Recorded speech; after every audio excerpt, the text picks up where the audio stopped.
그러면 광주 아파트 가격이 왜 오르고 있고 실제 어느 정도 오르고 있는지 전문가와 함께 자세한 이야기 나눠보겠습니다. 사랑방 부동산 최현웅 팀장 자리했습니다. 네, 매일 시세를 확인하고 계시죠? 매일매일. 네, 업무 때문에 사람 실거래가라든가 저희 호가 데이터를 매일 확인하고 있습니다. 실제 그렇게 확인을 해보면 조금 전 저희가 보도에서 확인을 했지만 실제 광주의 아파트 매매가가 오르고 있는 걸 확인할 수가 있습니까? 네, 코로나19가 진정세에 접어든 9월부터 각종 지표가 상승세로 돌아섰습니다. 우선 한국감정원이 발표하는 매매 가격 상승률도 7, 8, 9월 연속 오름세입니다. 하지만 아직은 2018년처럼 광주 집값이 재급등할 거라고 단정짓기에는 좀 이른 것 같습니다. 올 상반기까지 코로나19로 대기 상태였던 주택 수요가 진정세로 접어들면서 이제 매입에 나서서 발생한 현상이라고 보는 게 더 맞는 듯합니다. 다만 봉선동 등 일부 인기 지역의 아파트가 이전 실거래가보다 현재 호가가 약 1억 원 이상 높게 형성되는 상황도 보이고 있거든요.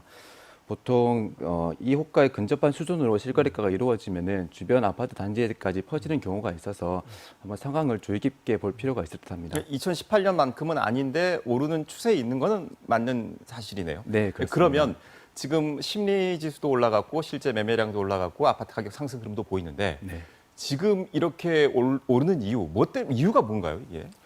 일단은 외지인분들이 매입에 나섰다는 이야기가 좀 들리고 있는데요. 데이터를 찾아보니까 일단 한국감정원이 발표하는 9월 관할 시도 외 매입 거래건, 그러니까 광주 밖에 거주하시는 분들이 광주 아파트를 매입하는 건수가 8월에 비해서 약 한 27% 증가했습니다.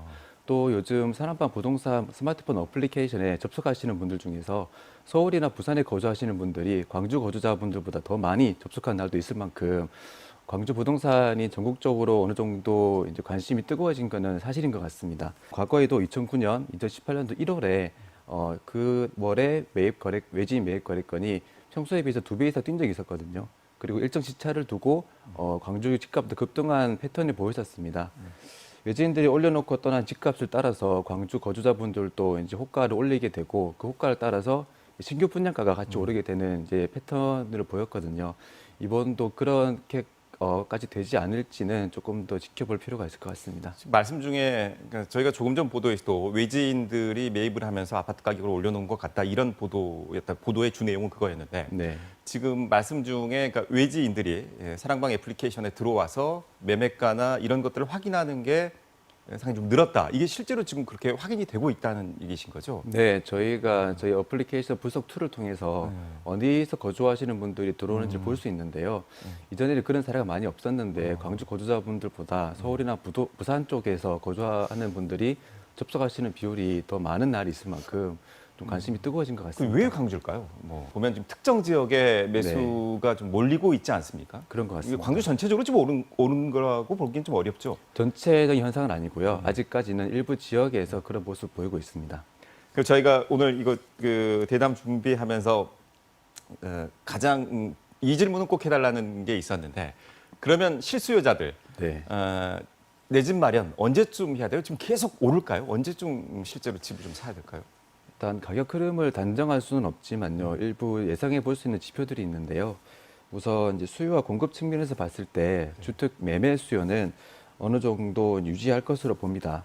투자 수요는 이제 최근에 임대차 3법이라든가 전매제한 강화 때문에 이전보다는 소극적으로 이루어질 것 같지만 이 실수요 측면에서는요. 지금 노후주택에 거주하시는 분들이 신축으로 이주하고자 하는 수요가 꽤 크거든요. 일단 내년 예정 입주량이 5,300여 세대로 평소 최근 5년 평균인 12,000여 세대에 비해서 절반 이하로 줄어듭니다. 최근 5년 동안 광주 매매 가격이 그 해 입주량에 영향을 많이 받는 모습을 보였는데요. 그러니까 입주량이 적은 해는 가격이 상승했고 입주량이 증가한 해는 가격이 하락하는 패턴을 보였습니다. 그럼 정리하면 내년에는 입주량이 적기 때문에 네, 가격이 내년에는 상승할 가격이 수 있는 상승할 수 있는 여지가- 여지가 있다는. 그럼 네. 내년 말고 내후년 예를 들어서 뭐 향후 5년 정도는 어떻게 됩니까? 내후년부터는 다만 이제 일단 내년 하반기부터 아마 민간공원 특례 사업 대상으로 총 10곳 12,000여 세대 아파트가 분양에 나설 것으로 보입니다.